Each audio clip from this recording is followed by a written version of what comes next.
ادب نامہ میں غلام محمد انصاری کی جانب سے آپ کا دل خیر مقدم ہے۔ دوستو، سب سے اہم بات یہ ہے کہ اگر آپ نے ابھی تک ہمارے اس چینل کو سبسکرائب نہیں کیا ہے تو اسی وقت کر لیں، تاکہ عالمی پیمانے پر زبان و ادب کی ممتاز شخصیات سے آپ کی ملاقاتیں ہوتی رہے، آپ کے ادبی ذوق کی تسکین ہوتی رہے اور خالص صحت مند ادب آپ کی خدمت میں پہنچتا رہے۔ دوستو، محفل سخن کی کامیابی کے ساتھ ساتھ ادب نامہ کے عنوان سے ہم نے ایک نئے سلسلے کا آغاز کیا ہے، جس کے تحت اردو کی ممتاز شخصیات کا اس طرح سے تعارف پیش کیا جا رہا ہے کہ ابتدائی درجات سے لے کر یونیورسٹی تک کے طلبہ فیض یاب ہو سکے، ساتھ ہی ساتھ اردو کی ایک عام کاری کی ادبی تسکین بھی ہو سکے۔ ہے مشق سخن جاری، چکی کی مشقت بھی، ہے مشق سخن جاری، چکی کی مشقت بھی، ایک طرفہ تماشا ہے حسرت کی طبیعت بھی۔ آج ہم اس سلسلے کو آگے بڑھاتے ہوئے اردو کے ممتاز شاعر مولانا حسرت موہانی فن اور شخصیت کے تحت گفتگو کریں گے۔ آپ کا نام سید فضل-ul-حسن تھا، حسرت تخلص تھا اور موہان کی نسبت سے موہانی لکھتے تھے۔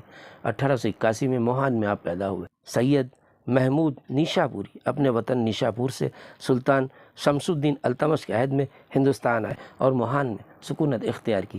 یہی حسرت کے جد اعلیٰ تھے۔ سید محمود کے 2 صاحبزادے سید منتخب اور سید جمال الدین تھے۔ حسرت کا خاندان سید منتخب کی اولاد سے تھا۔ حسرت کی والدہ کا نام شہر بانو تھا۔ ابتدائی تعلیم روایتی طریقے سے ہوئی۔ 5 سال کی عمر میں موہان کے میاں جی سید غلام علی کے مکتب میں تعلیم حاصل کی۔ مذہبی تعلیم کے علاوہ فارسی اور عربی کی باضابطہ تعلیم پائی۔ مڈل کا امتحان موہان سے پاس کیا۔ تمام صوبے میں اول آنے پر وظیفہ حاصل کیا۔ میٹرک کی تعلیم کے لیے فتح پور بھیجے گئے۔ گورنمنٹ ہائی اسکول سے 1898 میں میٹرک فرسٹ ڈویژن میں پاس کیا اور پورے ضلع میں اول آئے۔ میٹرک کے زمانے میں اسکول کی تعلیم سے ملنے والی فرصت کے اوقات میں مولانا سید ظہور الاسلام اور مولانا نیاز فتح پوری کے والد مولانا امیر خان سے فارسی پڑھتے تھے۔ اعلیٰ تعلیم کے لیے علی گڑھ تشریف لے گئے، جو اس وقت نہ صرف ہندوستان میں بلکہ بیرون ممالک میں بھی خاص اہمیت کا حامل تھا۔ یہیں سے حسرت نے 1903 میں BA کیا۔ BA کے بعد LLB میں داخلہ لیا، لیکن وظیفہ نہ ملنے پر مایوس ہو کر تعلیمی زندگی کو خیر بات کہہ دیا۔ حسرت کی نانی اور والدہ دونوں تعلیم یافتہ تھیں اور ادبی شعر و ذوق رکھتی تھیں۔ انہی دونوں خواتین کے ذوق نے حسرت کو شعر و شاعری کی طرف مائل کیا۔ حسرت کا گھریلو ماحول مذہبی تھا۔ حسرت نے BA کرنے کے بعد نوکری نہیں کی، بلکہ صحافت کو اپنا پیشہ بنایا اور اردو معلی نام کا ایک ماہانہ رسالہ جاری کیا۔ انہوں نے صحافت کو زبان دی، اخلاق و آداب سکھائے، شائستگی کے اصول سے ہمکنار کیا اور شعر و ادب کے نکات سے آشنا کیا۔ جب اردو معلی برطانوی حکومت کے جبر و استبداد کا شکار ہو گیا تو انہوں نے ایک سیمائی رسالہ تذکرۃ الشورا نکالا، مگر یہ بھی بند ہو گیا۔ اس کے بعد 1928 میں ایک اخبار مستقبل جاری کیا۔ حسرت کی شادی 1901 میں نشاط النساء بیگم سے ہوئی، جو ایک پڑھی لکھی خاتون تھیں اور حسرت کے خاندان سے ہی ان کا تعلق تھا۔ دونوں کو آپس میں بڑی محبت تھی۔ وہ بڑی حوصلہ مند، شوہر پرست، وفاشیار، نیک اور خوددار عورت تھی۔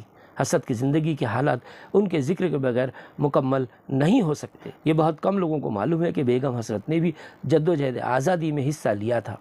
حسرت موہانی جنگ آزادی کے صف اول کے مجاہد تھے۔ آزادی کے بعد انہوں نے ہندوستان میں رہنا پسند کیا اور ممبر آف پارلیمنٹ بنے۔ انقلاب زندہ باد کا نعرہ حسرت موہانی نے ہی دیا۔ حسرت 1946 میں بیمار ہو گئے اور عرصے دراز تک بیمار رہے۔ انہوں نے 1950 میں آخری بار حج کیا۔ اس سے قبل وہ 10 بار فریضہ حج ادا کر چکے تھے۔ کچھ رپورٹس کے مطابق انہوں نے 13 مرتبہ بھی حج کیا۔ 13 مئی 1991 کو لکھنؤ کے فرنگی محل میں انتقال ہوا اور فرنگی محل کے قبرستان میں سپرد خاک کیے گئے۔ مشاہدات زندہ، انتخاب سخن، کلیات حسرت اور شرح غالب آپ کی مشہور کتابیں ہیں۔ اردو غزل کو اپنے پیش رو کے بعد حسرت ہی نے زندہ کیا اور اس کو نیا رنگ اور نیا لب و لہجہ دیا۔ انہوں نے جدید غزل کے نئے اصول وضع کیے اور تغزل کی صحیح راہ طے کی۔ ان کے یہاں مومن کی نازک خیالی، ترکیبوں کی بندش جگہ جگہ اپنی بہاریں دکھاتی ہوئی نظر آتی ہیں۔ حسرت کے کلام کی ایک بڑی خوبی یہ ہے کہ وہ شاعری کے عروض و قوافی سے پوری طرح واقف تھے۔ انہوں نے جدید شاعری کا رشتہ کلاسیکی ادب سے جوڑ دیا۔ حسرت نے ایک نئی دھن میں غزل سرائی کی، جس میں کچھ پرانی دھنیں بھی ملی ہوئی تھیں۔ حسرت روایتی شاعری کے آخری شاعر ہیں تو وہ جدید ترقی پسند شاعروں کا نقطۂ آغاز بھی ہیں۔ حسرت کی شاعری بنیادی طور پر نشاط عشق کی شاعری ہے۔ حسرت کے تغزل میں حسیاتی خصوصیات کچھ ان کی اپنی افتاد طبع کی وجہ سے ہے اور کچھ ان کے زمانے کے مغربی ادبیات کی اس رومانی تحریک کے اثرات کا نتیجہ ہیں جس کا پرچم شیلی، کیٹس اور بائرن اٹھائے ہوئے تھے۔ ناظرین، آئیے ان کے کچھ اشعار محسوس کرتے ہیں۔ نگاہ یار جسے آشنائے راز کرے، وہ اپنی خوبی قسمت پہ کیوں نہ ناز کرے۔ خیرت کا نام جنوں رکھ دیا، جنوں کا خیرت، جو چاہے آپ کا حسن کرشمہ ساز کرے۔ اور یہ شعر جو سبھی جانتے ہیں، بہت مشہور ہے۔ چپکے چپکے رات دن آنسو بہانا یاد ہے، ہم کو اب تک عاشقی کا وہ زمانہ یاد ہے۔ توڑ کر عہد کرم نہ آشنا ہو جائیے، توڑ کر عہد کرم نہ آشنا ہو جائیے، بندہ پرور جائیے، اچھا خفا ہو جائیے۔ یہ شعر دیکھیں، نہیں آتی تو یاد ان کی مہینوں تک نہیں آتی، مگر جب یاد آتے ہیں تو اکثر یاد آتے ہیں۔ کچھ اور شعر سماعت فرمائیں۔ وفا تجھ سے اے بے وفا چاہتا ہوں، میری سادگی دیکھ کیا چاہتا ہوں، مجھ کو دیکھو میرے مرنے کی تمنا دیکھو، پھر بھی ہے تم کو مسیحائی کا دعویٰ دیکھو، ملتے ہیں اس ادا سے کہ گویا خفا نہیں، کہ آپ کی نگاہ سے ہم آشنا نہیں۔